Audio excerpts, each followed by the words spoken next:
We're going live. Whoops. All right. Welcome, Lakeland. Welcome to the Rock Show here on Lakeland's Lakeland radio station here in Kirtland, Ohio. I'm your host, DJ Hollywood, and today with me I have a special guest as well as a co-host. My co-host's name is Bryn. Say hello. What's up? And for our guest, we have Call Your Shot. Hey. What's going on? Hello. What's up, guys? How we doing today? We feeling good? Feeling good. Good. That's what I like to hear. As are we. I'm tired though, but I'm good. Long night? Studying? No, actually, Partying. it just no. I just fell asleep about like 11 o'clock last night and just haven't really woken up really much. I'm still tired, so You were out I had drinking. to get up. Actually, what I had to do, no, it wasn't that.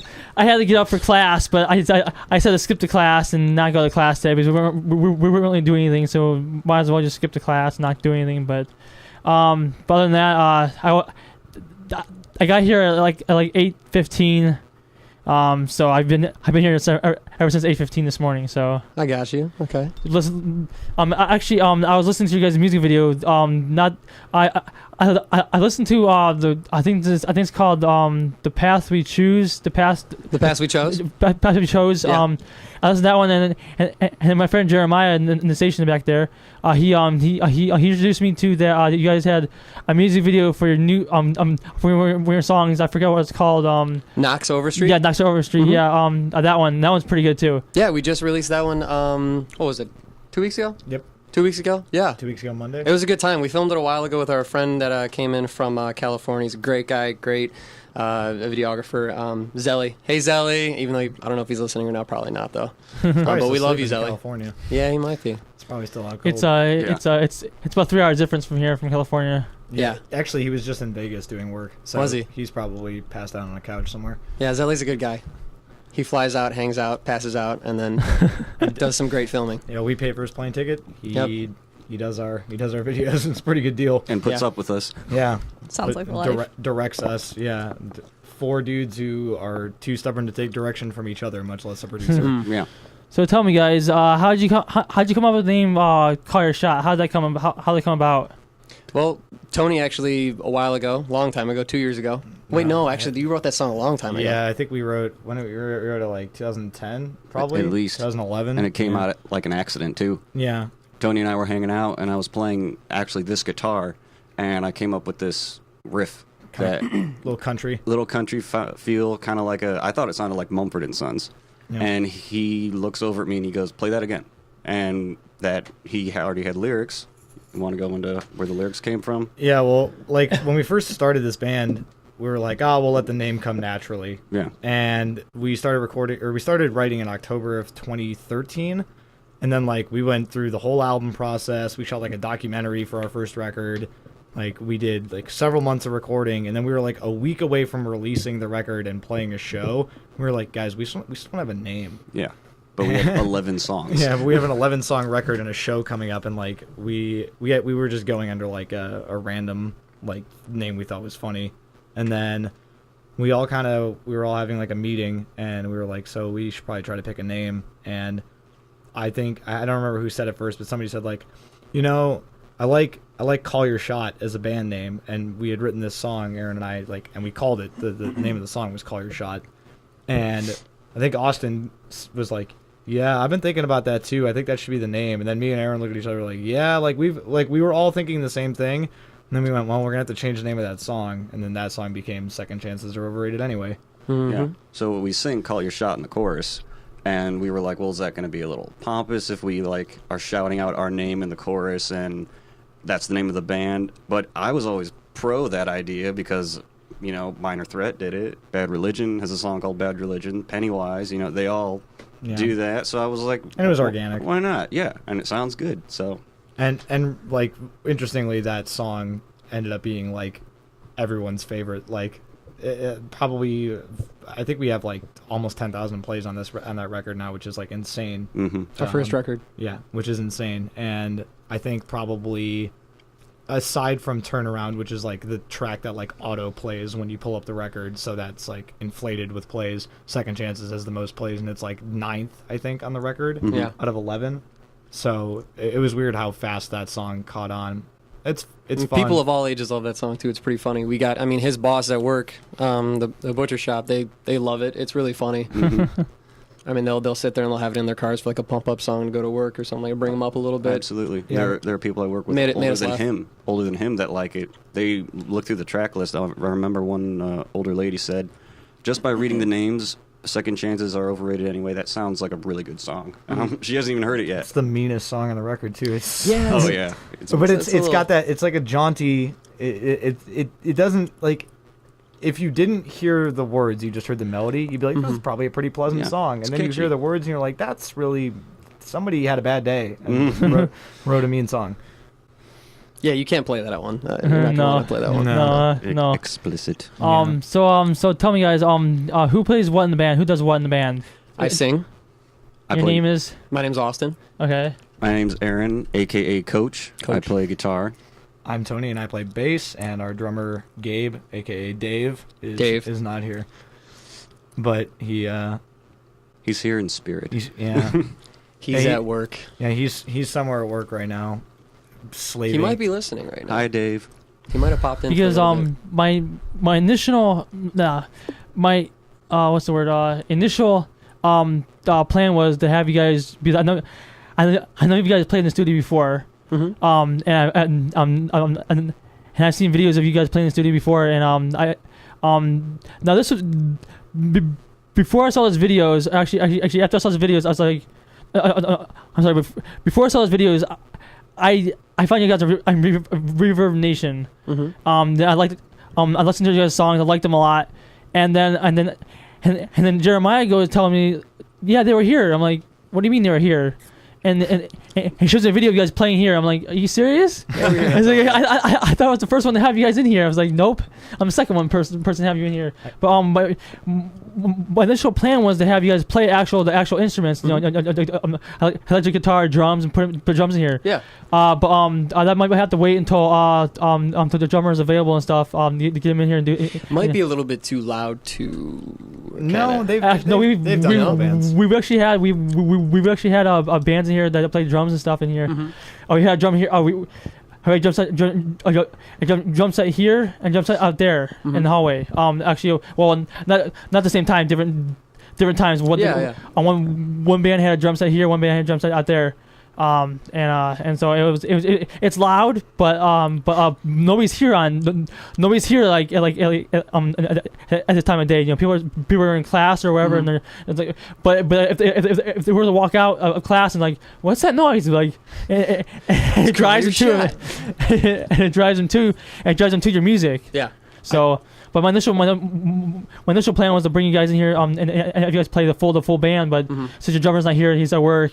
No, that wasn't gonna happen. But still, to have you guys here is still good. It's still good things. To have you guys in here. So Yeah, I like your guys' music. I know that you guys have one of your influences on Facebook says Blink-182. I love Blink-182 and your song The Path to Be Chose, right? Is that the song? Yeah. It kind of sounds like Blink-182's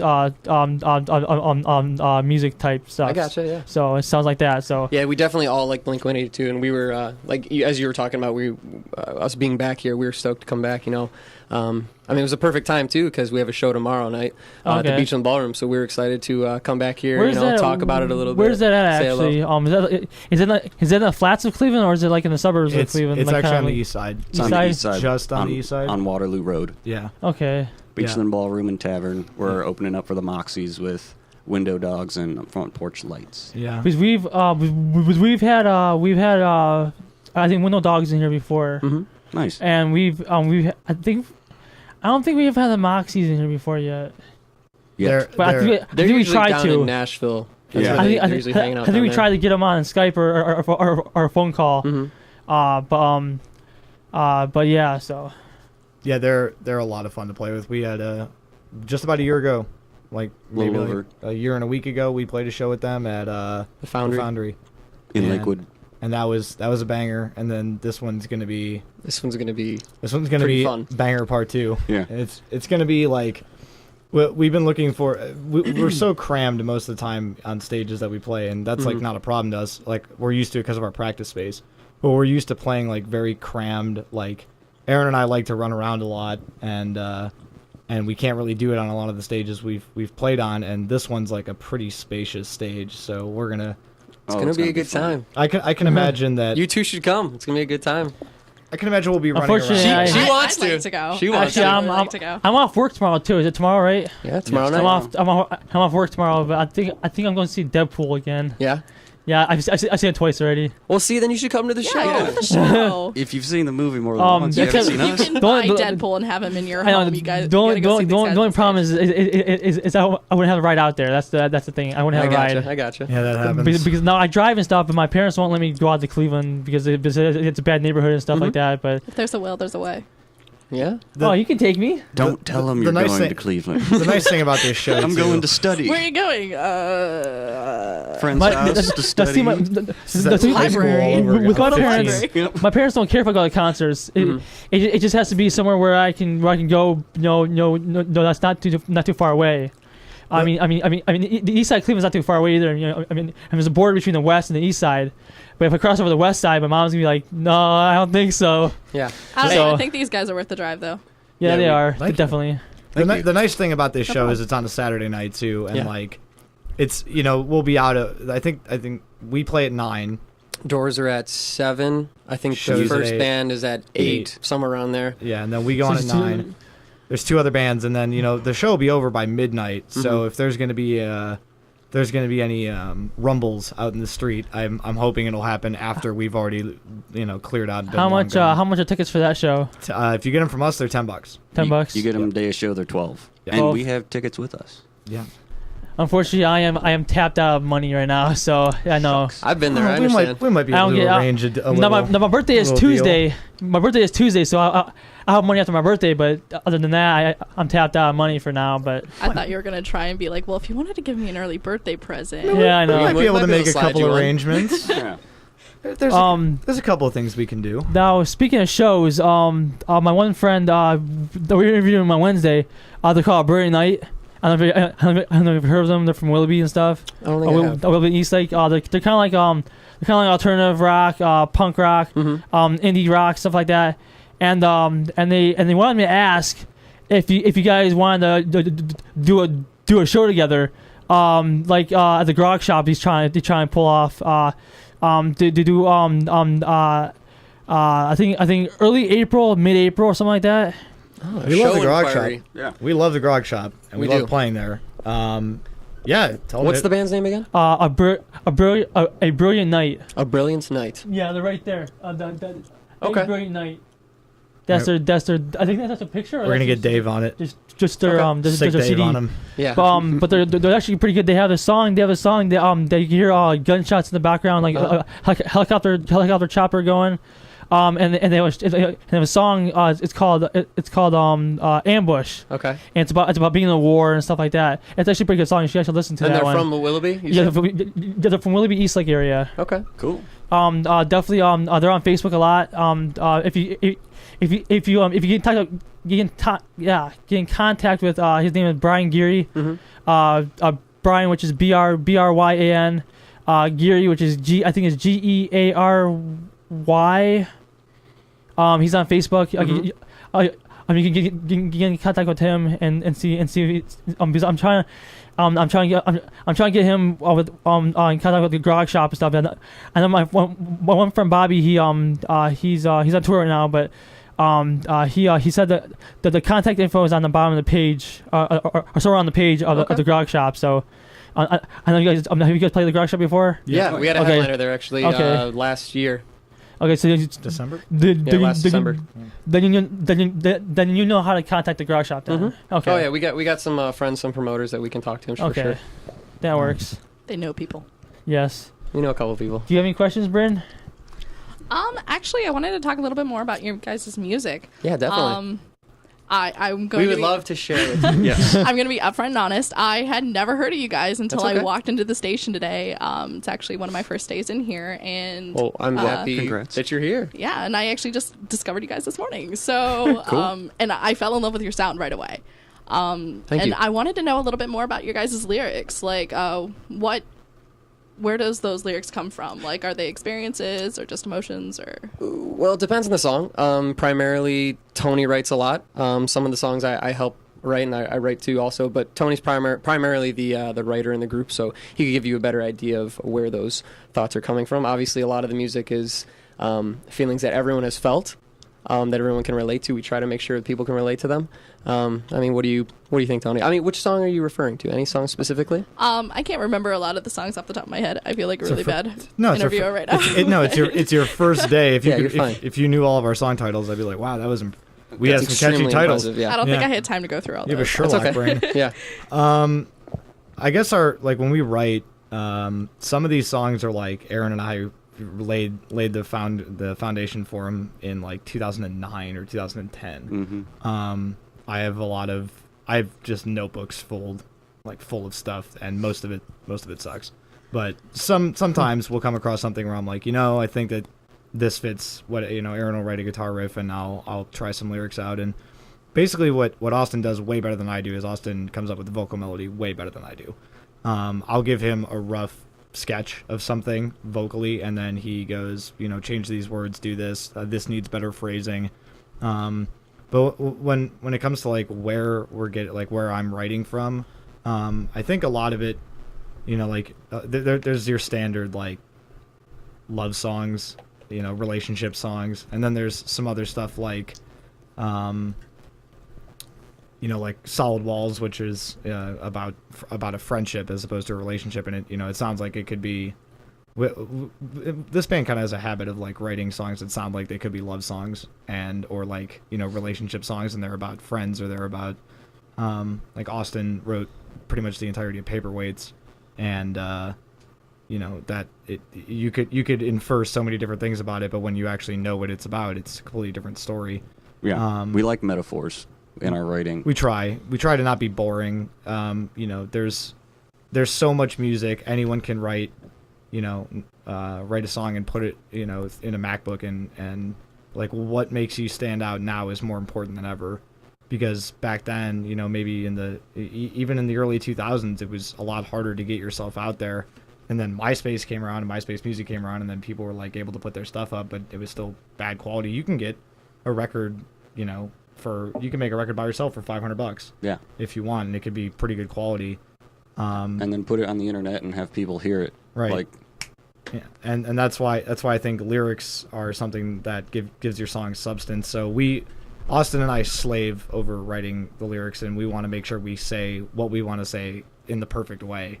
And I think no matter what happens, every time, like both records that we've done, after both of the records, we would sit down and listen to them, and Austin would go like, "Oh, if I had just done this, it would be better." And Yeah. And we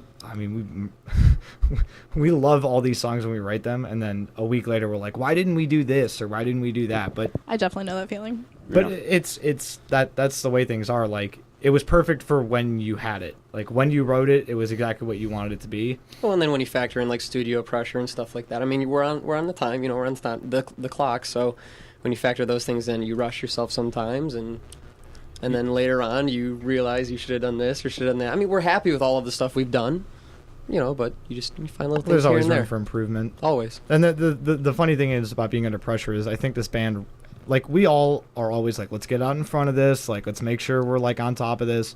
And we were like, we're gonna be on top of writing this record. We were gonna do 7 songs with Dave Pytek, who produced our last EP. Hi, Dave. Hi, Dave. And we were like, we're gonna get out in front of this. So we had 4.5 songs done out of 7 songs, 2.5 months before we were supposed to go in the studio. Yep. And then Dave comes in and goes, yeah, you guys are like, you have like a song done. Like, these need a lot of work. He's a fantastic producer, and when he walked in there and he listened, Let us have it. Wasn't we left a little discouraged. I'm not gonna lie. Yeah. And then I pulled Aaron aside and I was like, we have to we have to fix this. Yeah, starting now. Yeah. But thankfully, we all come from really hardworking families, and so it's if anything, it's just a challenge. It's more motivation, and I mean, we do pretty much everything ourselves. I mean, we have help from like a promoter maybe here and there, or obviously Dave produced the album and helped us. But I mean, we do everything ourselves for the most part, and thankfully people like it for the most part. Well, the funniest thing is that we wrote Sons and Daughters and Solid Walls, which are on the Worth the Wait EP, and we wrote those songs in 3 days. Like 3 days total, like for 2 songs. And we were so nervous going into the studio, and those are probably unanimously amongst everybody in the band, we all think that those are 2 of the stronger songs on the record. Yeah, and I love playing them. I love how the songs turned out. You know, we were pressed for time. We only had so many days before we're going into the studio. We have set studio time. We need to write 2 songs. Right, go. Like, that's it. And then we also have friends and school and sleep to balance these next couple days, and we ended up coming up with 2 songs that we just love. And they transfer to the live element really well, and Dave heard them and he loved them, and that was a relief. That was like except for writing. This all ties back into the lyrics. Here we go. We're gonna make a big giant circle. Circle. Well done. We got into the studio. All the lyrics were fine for like every song except for like minor changes here and there. Then we got the Solid Walls, and Dave goes, "I don't like this bit in the first verse," and I went, "All right." So I took like a half hour. I went to the other room. I found some quiet. I wrote a new half of a verse. Then we come back in, and Dave goes, "All right, that's great. That's great, Austin. This is awesome. You good vocal melody, everything. You need Tony, change the second verse. I need the whole second verse is terrible. Like redo it." And I'm like, and he wouldn't hold back. He'd let you know if it was bad. I mean, he'd tell you straight to your face, "This is bad. So change it." So I go in the hallway, and you can't really you can argue to a point, but majority of the time we're like, all right, okay. I feel like if Dave's happy, you guys are happy. Yeah, well, he's a hard man to please. I will say though, I had so much fun working with him though, and I felt really comfortable. Because, I mean, this is like my second time actually being in the studio and stuff. I mean, these guys have a little more experience than me, but he made me feel comfortable. He was very intimidating, but, like, with some of his stuff and how he was very, like, this has to be this way, and that's how he should be. But, you know, he was awesome. Well, he had a good awesome. vision for us, too. Mm-hmm. But, yeah, so I go out, I write the second verse, we come back in, and he goes, "Yeah, the whole thing's great. This is awesome." And then we get to the bridge, and he goes, "Whole bridge has got to go." And I'm like, "Is there anything in this song you like?" And he goes, "Yeah, the chorus is great." And I go, "Awesome. So why didn't you just tell me the first verse, second verse, and bridge all had to go?" And he goes, "Because if I told you that, you would have never done it on time." He goes, "I had to break you down bit by bit." And I was like, I wanted to hate him, but he was right. And that's how I think that's what Austin's talking about. Yeah. Like, you wanted to hate Dave and strangle him, but at the end of the day, he was totally right. I got fired up, though. When I was in studio alone, like, these guys weren't there, but when I was in there doing vocal melodies and stuff like that, and harmonies, and he would challenge me, and I loved it. I viewed it as like, all right, okay, like, screw you. Like, let's go. Let's do this, you know? We were doing Paperweights, and you were doing the last chorus of Paperweights. That last note. And he's going for Painful. this, I think it's like it's probably like a B in the fifth. It was Yeah, ridiculous. something like that. It's a pretty high note, and Austin just starts going, MF, this, that, like, and Dave's like, "Austin, calm down." He goes, "No, this note is really high." That was an effort, man. I was very, and then he did it, and he went, "All right, now you got to do that 2 more times because we need to layer it." And I was like, oh no. But it's not too bad now. Oh, actually, no, I don't do that one. No, I can't do that one live. Well, it's because it's a harmony. And that'll if be you too want me much to for do me. it, I'm going to drop it 2 octaves. Blah. So speaking of lyrics, what comes first in your mind? The lyrics or the music? It's typically, It depends. yeah. You know? That's a good point. There are Not times typically.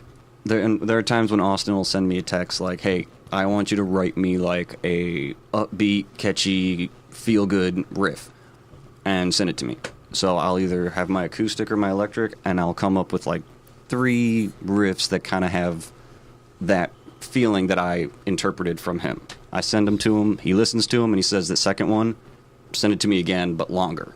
So then I'll do that. And then he might be listening to it in the car and starts writing a vocal melody in his head. and he'll just kind of hum to it, or I get in moods. he gets in moods. Especially when I'm driving. So sometimes then we'll have a practice, and he'll be like, hey, play that thing you sent me. So I'll play it, and our drummer will just start going and drumming to it, and we'll just jam on it for a little bit and see if it has a good feel or a good vibe. And, he's already thinking up a melody in his head, so then it kind of comes to Tony. It's like, well, what do you think about lyrics? What do you think of this? And do you have some words that could go to it? Or does Austin have words that could go to it? Then there are times when Tony will show up with his acoustic and lyrics and melody and be like, have a verse and chorus. Then we just take it from there. So Yeah, it's never one way. So it just depends on the mood or time of day. yeah. Sort Yeah. of. Well, what's funny is Austin will start humming like, okay, one of our, I can't, what song was it? Was it Flyover that I just started Yes. humming a melody and I went, Aaron, play this on guitar. And then Aaron played it on guitar and then Austin was like, all right, I like this. Austin started humming a melody, and that's always the most fun for me because the challenge is I have to fit my words into Austin's art, because Austin, once he locks into a melody and he likes it, he will not stop. He what if there's a line in a song that Austin likes, he will say it 1,500 times. So like, okay, this is good. He likes it. So I need to find something to match this melody. And Austin, during writing Flyover, was humming this melody, but then at the end of like a couple of the bars, he would say, I wish I never had. And then he would just go back to humming Nonsense. And I was like, so now I have to fit that phrase, I wish I never had, into this, into my lyrics. And that it's just such a fun process because sometimes it's guitar comes first, sometimes it's I show up with lyrics and I go, Aaron, read these. Now, how does that make you feel? And then he plays how it makes him feel. Yeah. And then Austin will come up to us and go, yeah, I think the melody should be this way. And I'll go, okay. And the song just parts, there's no set order. It's just whatever part comes first, and then the next person goes, I want to add this, I want to add that. Yeah. So And I personally don't fancy myself a lyricist, so I try to keep it simple with writing guitar parts. Right. Always having something available, having something new, having a different, You wrote a damn good chorus, though. That I did. That was my 15 minutes of fame. I've written one chorus. I'll give input on lyrics, absolutely, but I never come up to practice with like a notebook and like, dude, check this out. Like I write lyrics and I'm like, eh. And then I pick up my guitar and I'm like, yeah, this is more like it. This is more comfortable for me. So I just work on writing really good guitar parts. Turnaround was a good one, too, for you. Like, when you were writing that, like, Aaron had been sitting on this riff. You tell it. You wrote it. The riff. The riff? Turnaround. Yeah. The beauty of the Turnaround riff is, it's the first track on The Path We Chose, and I had just gotten my Marshall JCM 900 half stack. I'm sitting in my basement with it. I got it plugged in, and I'm just dialing. I'm just playing with all the knobs and seeing how it sounds and twisting knobs and getting different tone, and I'm just geeking out over my new toy. And I dial in one random assortment of, lows, mids, highs, gain, and I hit a chord on my guitar, and I instantly heard the next chord. Like right then and there, and I tried to find it, and then it wasn't exactly like a textbook guitar chord. It's kind of a made-up one, but it sounded good, so I just went with it, and then I heard the next chord after that, and figured that one out, and ended up coming up with this progression that I never would have come up with if I hadn't been playing with my amp, if I hadn't gotten the amp. The amp wrote that song. Right. I heard it, and I was like, I know what has to come after this. And then I put it together over the course of maybe an hour or so, brought it to practice. Sat on it for like 6 months first. Oh, yeah. Right? I mean... Yeah, I was kind of like, I was in between bands. Right. I was actually in 2 bands, and I showed it to those guys, and they didn't really care for it. I just thought, whatever. Yeah. He plays it once at practice. And then I play it once for these an hour later, guys. we had a full song. Yeah.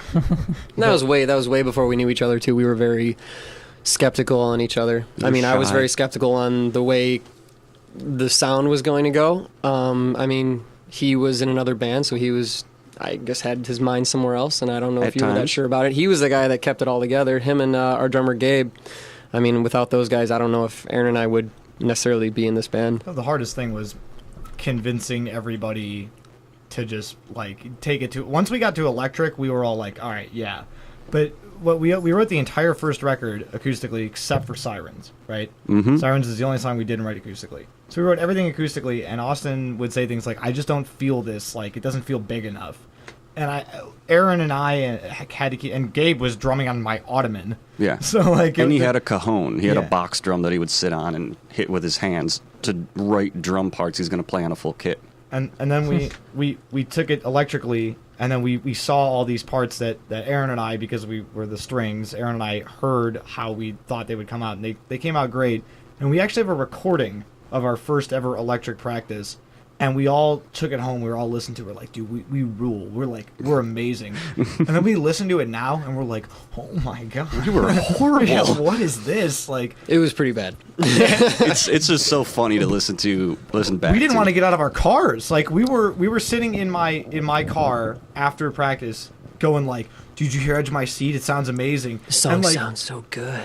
and you hear it now, like if we play it live now, like any of those songs, I'm like, oh, thank God we don't play it like we used to. Oh, and we love playing live. I will say I mean, especially with the first record. I mean, we liked it live more so. So that's why you should come to the show.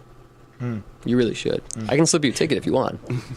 Yeah, I'm just putting pressure on him right now. I'm putting a lot of pressure. I really want to go.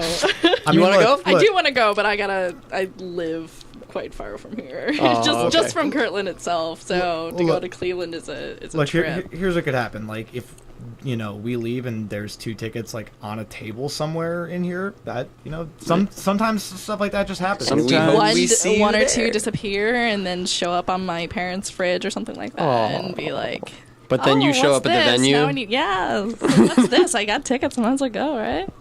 It's, I think my mom's listening to us, so that's the funny part. Bring your mom. I'm just expecting like a text. message Mom's like after our the music show. too. yeah, you know what's funny? You know, Mom's like our music. you know what's funny? Yeah, parents weirdly are like Aaron's parents. Like, yeah. They've come to every show. And when we were Aaron and I had been playing music together for God knows how long. Almost 10 years. Yeah.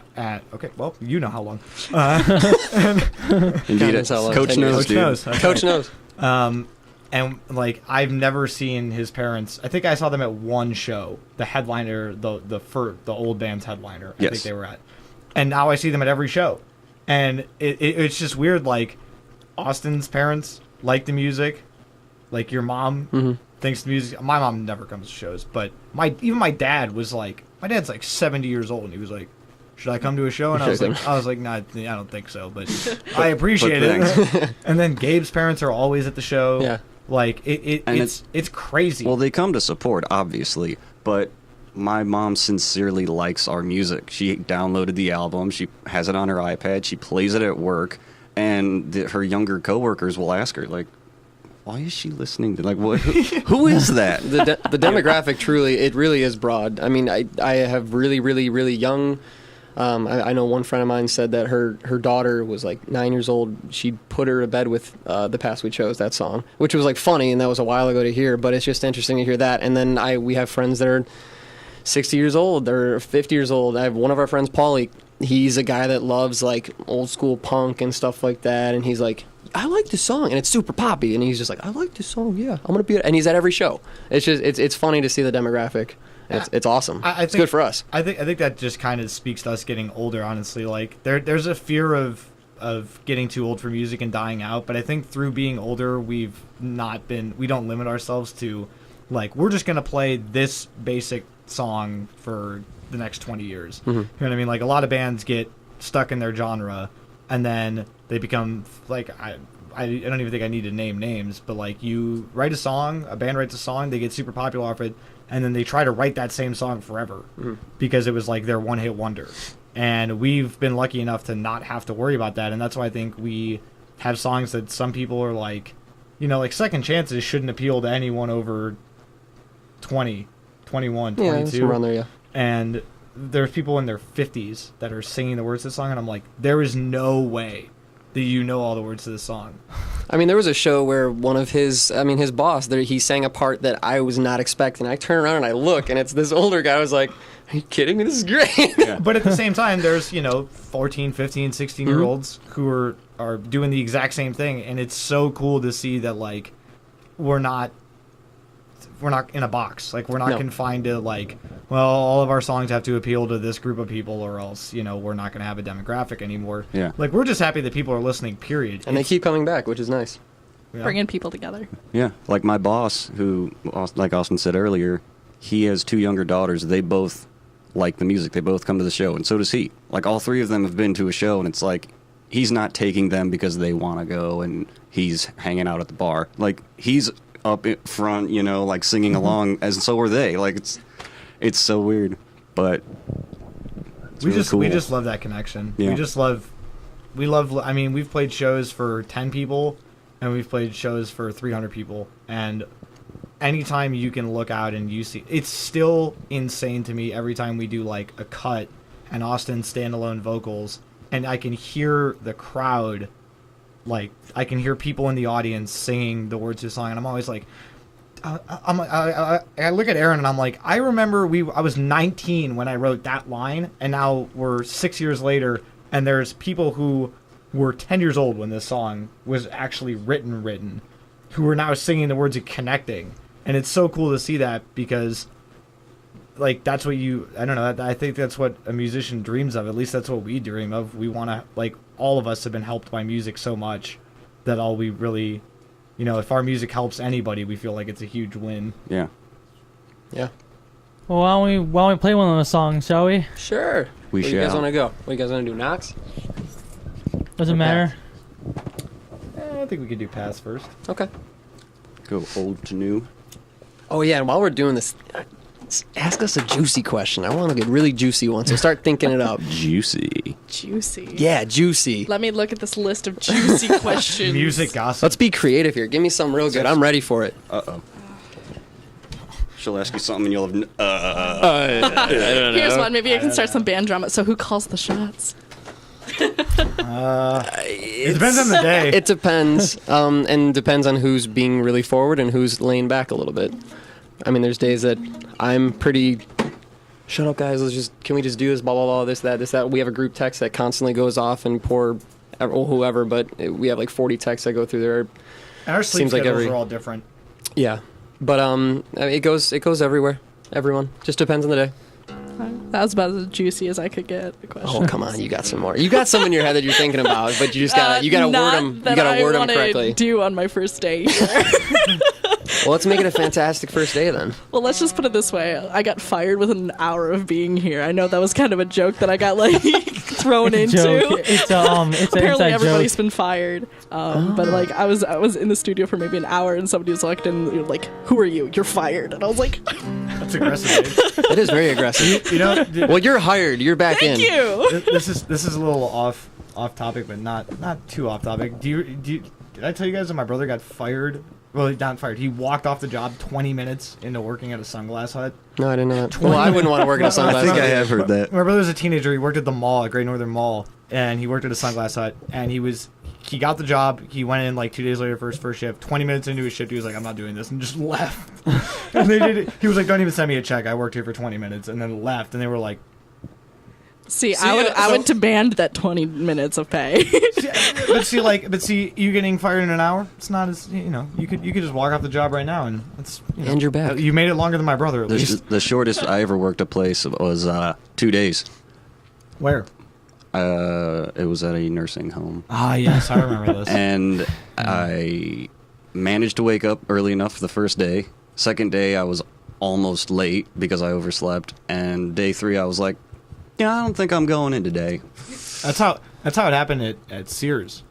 Aaron and I worked at several years ago. Worked at a Sears together. Oh, no. And The painful memories. well, there was just one this day. would get juicy. There was just one day where Aaron, like I had already quit, and Aaron texted me and just went, "I'm not going in today." Like we were still working on music. We were doing yeah. our acoustic stuff. And Aaron said, "Do you want me to come over? I'm not going in today." And I went, "Yeah, sure." And I was like, "Is something wrong?" He goes, "I think I'm just never going back." Yeah. Like it wasn't like, "Here's your 2 weeks." It was like, "I'm just, it's been a good run. See you guys later." It was a time of rebirth for me. I Yeah. had shoulder-length hair. I just cut it all off. I had a nasty, scraggly facial hair, shaved all that. And it was New Year's Day. And I'm just like, No, No. I'm just not gonna go back. That job was so last year. It's a new beginning. Pretty much. No, it was new year, new me, bro. All right, let's get this going. Take it. Sure.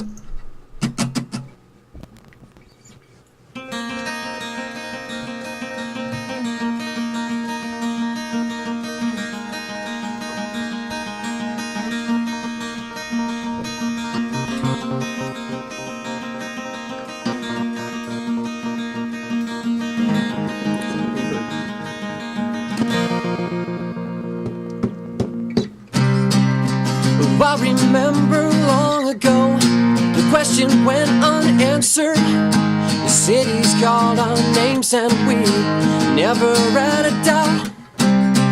We always had it figured out. I guess it's not that simple now. An empty glass reminding me of where I used to be.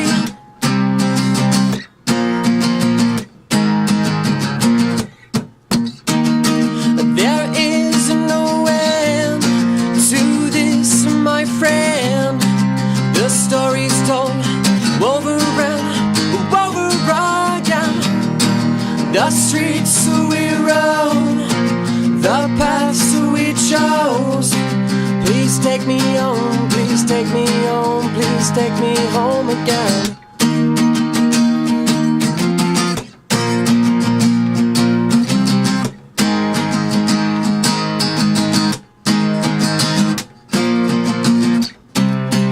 Take me back to better times, sleepless nights and stupid fights, to making up when the sunrise came, and do it all again. I never felt so at home, sprawled out on this crowded floor.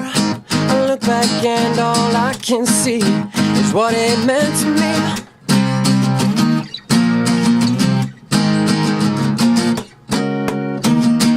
There is no end to this, my friend. The story's told over and over again. The streets we roam, the paths we chose. Please take me home, please take me home, please take me home again.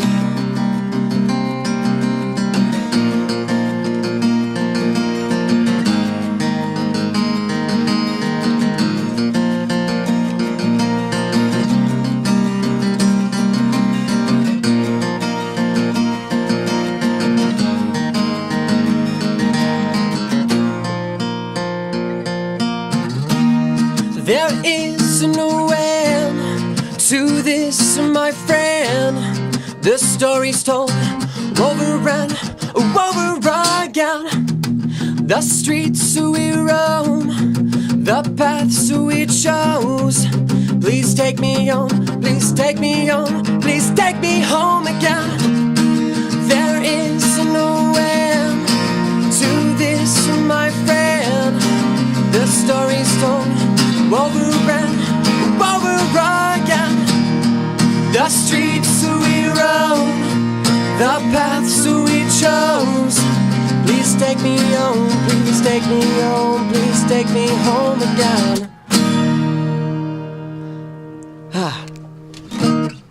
I actually like that better live than that on like a CD and stuff, or Thank you. or like a music video. I like stuff live because it's you get to experience it more than and the crowd gets to experience it more. It's the imperfection is awesome. That's one thing we love too. We don't like auto-tune and stuff like that. Well, Yeah, I don't like auto-tune either. We just know we're not. Right. Yes. Right, yeah. Back up. We just know that we're like. That's the beauty of music. Like, how many live videos have you watched on YouTube of people that you're like, that was a mistake, and it sounded better. It was like cool because it's nice knowing your favorite bands are human. Oh yeah. It's nice knowing that mistakes. I mean, like there's The one that comes to mind for me is the Rise Against. The one yeah. of they're playing Rock 'em Ring, and Zach fires into Collapse, and when he goes to the lead part, you hear him hit a brown note, Yeah. and I like that because it's real. It is real, and he just, you know what? He rolled with the punches. He Yeah. just kept playing. You know, it's not like he's gonna like blame his guitar tech for not tuning his guitar, or he's gonna try and cover it up. It's like, no, I screwed up. I'm not perfect either. And that's, And it's keep playing, and it just sounded awesome. you know, we work really hard at trying to deliver a good experience live. We want to sound, you know, we want to sound like we know what we're doing. We want to sound like, we don't necessarily want to sound like our record, but we want to deliver a good experience. We want, you know, there's more that goes into a show than just sound. You know, If we sounded like the record, people wouldn't come to the show. right? It defeats the The purpose. live show is very different. I will say that. I mean, you know, we want it to be sonically like familiar to you. Of course, you know, we're not changing, you know, lyrics all the time, and we're not doing anything. You know, we're not changing the chord progression in songs, but we do throw some stuff in that we're like, that's, you know, it makes the live show unique. And I think, honestly, like, I think Austin's voice is built to perform live. It's built to go through a set, and like its power, I don't think his voice is accurately reflected entirely on a record because it's more powerful than you can make it sound in a perfect mix. But when we get to playing a live show, this guy shines, and it's true. And what, My heart. I can feel the love in the studio right now. You can't break us apart. and then there's other things though that we do that we're like Aaron will write something and we'll all like kind of look at it and be like, we're gonna do that live now. We're just gonna do that. Like, and I think where it comes from is when we play a song over and over and over and over, we want to hear something different. Yeah. And then there's happy accidents. You know, I don't go from my clean channel to my dirty channel, and instead of fixing it real quick, I just play through it. And then I kind of look at the guys like practice, like, and then after the song, they're like, that was kind of cool. And I'm like, we could try it live, you know? There's a lot of eye contact during practice. It's always like this stuff, like or a lot of like, Well, here's the mistake face, right? The mistake face you all know is, no eye contact. and then there's the, hey, remember we're doing something different here than we like live than we're gonna do on the album, and that's like this. yeah. We're all just kind of nodding at each other, and Like- then there's the, hey, that was cool. We should keep doing that. We have like this universally agreed upon language. Mm-hmm. And we all take pot shots at each other all the time. Like, Gabe, our drummer, hates being called Dave. We've called him Dave forever, for the entire time that we've been a band. Austin, even longer than that. It's because when you go to bars, even when we were in college, you go to bars or whatever, hang out with like loud crowds or whatever, and they'd be like, "What's your name?" He'd be like, "Gabe," and it sounded like Dave sounded like all the Dave, yeah. time. And so like he would just from then on, it sounds dumb maybe to you guys, but it's hilarious to us because during a show, I guarantee you will hear me yell Dave at some point in time. It's And often it's just a little homage to him. It's awesome. it's often replacing a 1, 2, 3, 4. So it'll be like, instead of 1, 2, 3, 4, Austin just goes Dave, Dave, Dave, Dave. And then the best is when you turn and look at the crowd and they're like, They have, yeah. Dave. There's like is he 3 doing? people that get the inside joke outside of the band, and then Yeah. everybody else is like, what? And then there's Oh, Dave. "Oh, Dave." then there's the ones that we do at Austin, which are not even like, they're not even as bad. Where Austin will be singing and Aaron and I will kind of be like, and just like trying to get him to laugh, Yeah. and then you and I don't really. It's hard for them to make fun of us. Shut up. Well, we make fun of each other. Yeah, That's true. We'll try to mess each other up. Like, you will be Gabe- playing, and like I'll see that Tony's really focused, and he'll like look up, and I'll just go, and just give him like a weird wide eye, and just if I can get him to start laughing and hit a wrong note, I win. You Actually, know, like, Tony, you and I are very physical sometimes. yeah, sometimes. Yeah. yeah. A lot Physical, of, a lot of touching. physical. Yeah, that's probably about as far as we should go on that. But it's a confined space. You know, It's a 12 by 12 room. You have 4 guys in there. it's sweaty. I know. I mean, equipment. sometimes I'll give him like a nip flick or something like that. And it's just Look at little you stuff being like Platonic that. bounds are tested. It's just to let you know I'm still here. I'll That's be all it is. facing my amp, you know, working on, you know, the intro, and I'll just feel him like smack me in my I do chookus. that. I do that. I don't know if you. I don't remember what words you can say or not. So I just. We're pretty good at being PG. Yeah, I think so. I think my favorite one that we ever did was trying to get Austin to play my bass Ugh. during the intro of Paths. I have like ringing bass notes, and Austin was like, "It's cool to do it in practice, but let's not do it in person." So the next time we ran through the set, I wanted him to do it, and he wasn't doing it. So, and he was facing kind of away from me, and then he kind of like leant over to pick something up off the ground, and I'm like, how can he? I'm just kind of angling the head of my bass. And I kind of just flick it up a little bit, and he turned around like a ghost and grabbed his upper thigh. Let me remind you, being in a band is like being married to 3 other guys. Yep. You have to know where you have to know the work schedules. You have to know how they're doing mentally, emotionally, physically, all these different things because they're yours. You need that person just as much as they need you. It's a bond. So it gets hairy at times, like but at times, most of the time, it's awesome.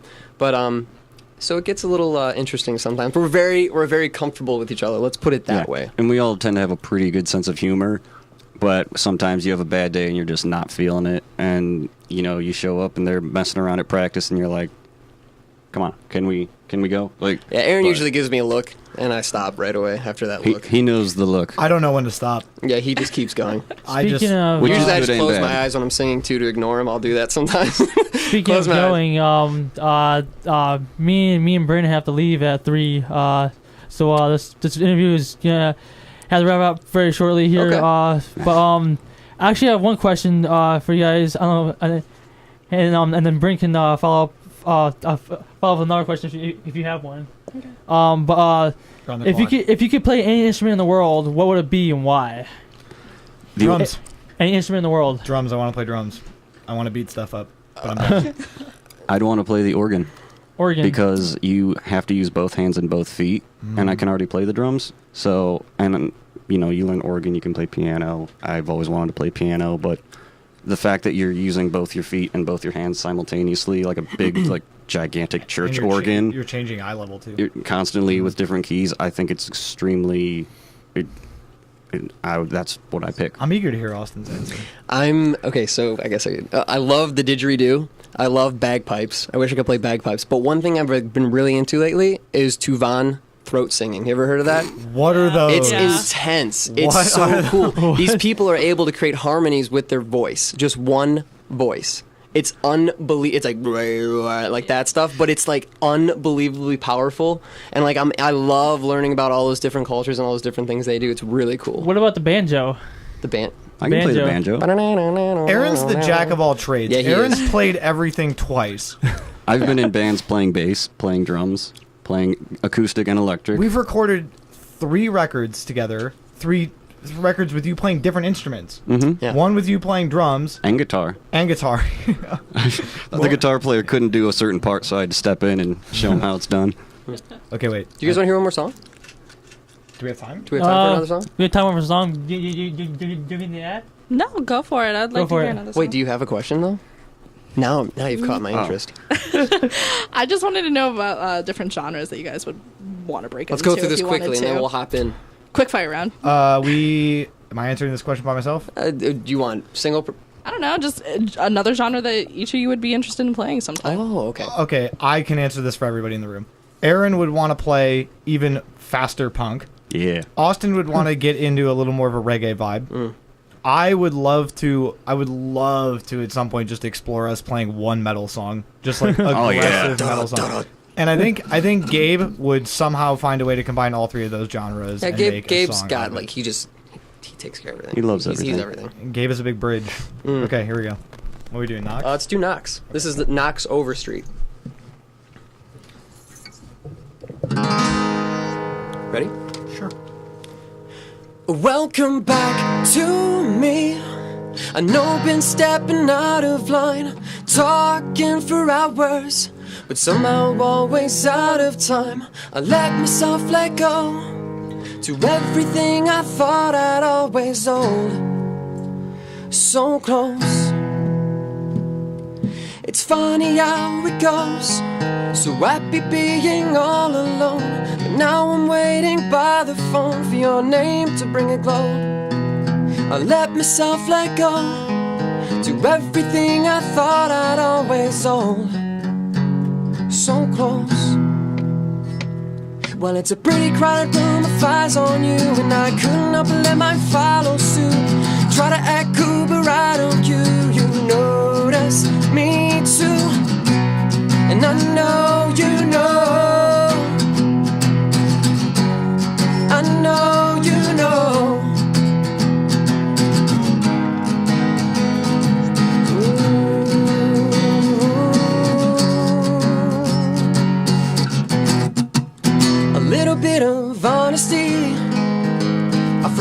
don't know how to say these words, but I've been singing with the birds.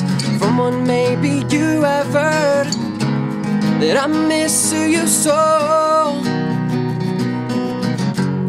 I miss you so. A little bit of courage took us way too far, but I won't have you know that all the girls who think they're made of gold don't have a damn thing on you. Ooh, oh, oh. Ooh, oh, oh. Well, it's a pretty crowded room of eyes on you, and I couldn't help but let my follow suit. Try to act cool, but I don't you notice me too. And I miss you so. I miss you so. If all I ever get out of this is some scribbles in my notebook and a nightcap with a kiss, then I guess, well, I should be proud. But I will say this once again, if I could ever call you more than friend, there'd be no better end.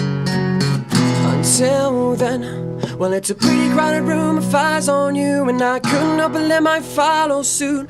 Try to act cool, but I don't you notice me too. Ooh, oh, oh. Ooh, oh, oh. A little bit of courage took us way too far, but I won't have you know that all the girls who think they're made of gold don't have a goddamn thing on you. Got me singing now. I know you know, and I miss you so. Oh. Dave.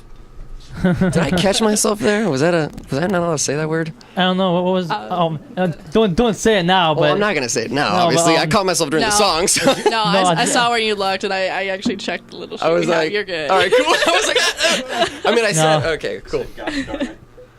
Cool. Little GD. all right, that was what was the song called again, That guys? was called Knox Over Street, and we just released a video too about 2 weeks ago. It's pretty awesome. Go check it out. Also, we have that show tomorrow. Be there. All right, thank you guys. Beach and Ballroom, 9 o'clock. Thank you for Let's get having us. rowdy. Oh, And you're thank you for welcome. having us. Yes. Appreciate it, and hopefully we can get you guys back here. Do and have Gabe, not Dave, Gabe. Gabe. Dave. Come, Dave.